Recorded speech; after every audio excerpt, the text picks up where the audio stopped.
What determined when Israel would journey and when they would set up camp? This is the question that we seek to answer today as we continue our verse-by-verse study of the book of Numbers on Walking Through the Bible.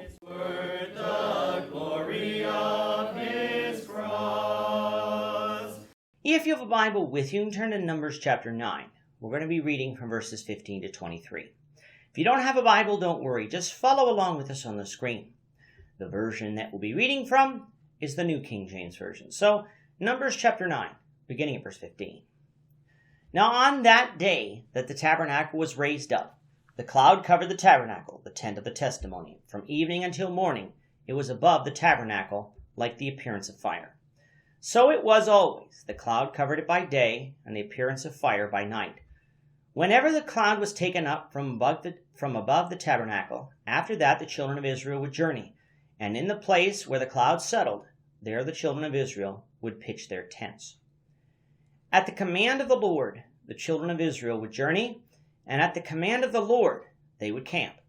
As long as the cloud stayed above the tabernacle, they remained encamped. Even when the cloud continued long, many days above the tabernacle, the children of Israel kept the charge of the Lord and did not journey. So it was, when the cloud was above the tabernacle a few days, according to the command of the Lord, they would remain encamped, and according to the command of the Lord, they would journey.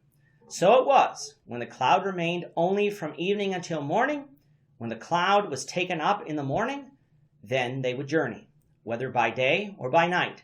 Whenever the cloud was taken up, they would journey. Whether it was 2 days, a month, or a year that the cloud remained above the tabernacle, the children of Israel would remain encamped and not journey. When it was taken up, they would journey. At the command of the Lord, they remained encamped, and at the command of the Lord, they journeyed. They kept the charge of the Lord, at the command of the Lord, by the hand of Moses. In our last 2 lessons, we've been discussing the second Passover that was observed in Israel. That meant an entire year had passed since the Exodus, and the children of Israel were still at Mount Sinai, something that the beginning of Numbers makes clear as well. Why had Israel stayed here for so long? Well, for one, Moses had to receive the law, something that took longer than Moses originally planned, because Israel went off and served idols during his first absence, causing him to break the tablets of stone. Then the tabernacle had to be built. Wood had to be cut, fabrics had to be spun, and the holy things had to be crafted. This took time. And then, of course, the tabernacle had to be erected, and the census of Israel had to take place.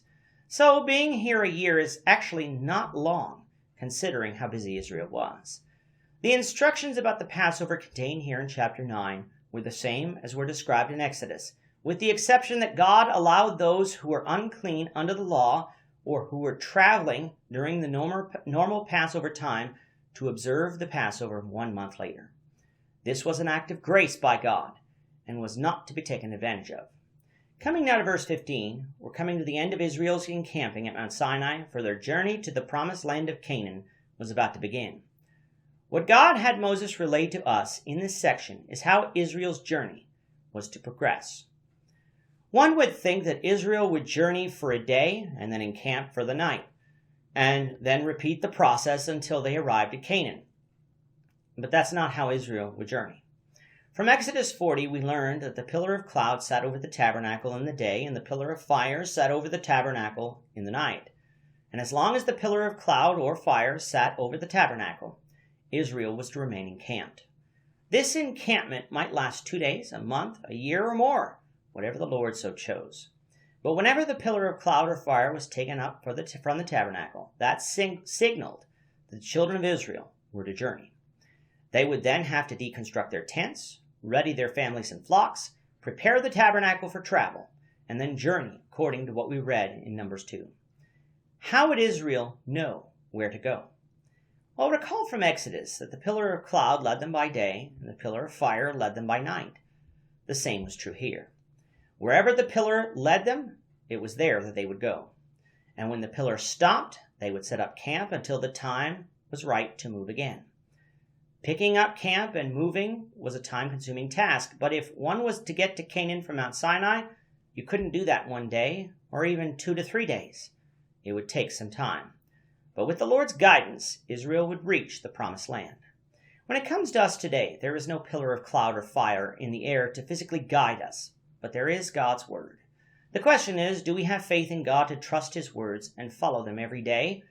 Or will we not trust in God? Will we continue in sin and walk further and further away? If Israel followed God, they would reach their goal of Canaan.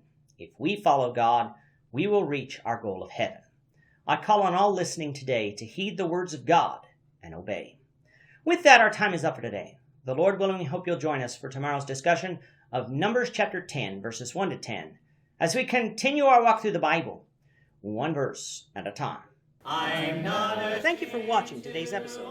We hope that you found it edifying and ask that you not only subscribe to our channel and podcast, but that you like and share this episode among your friends, so that the saving gospel of Jesus Christ can go out to the whole world.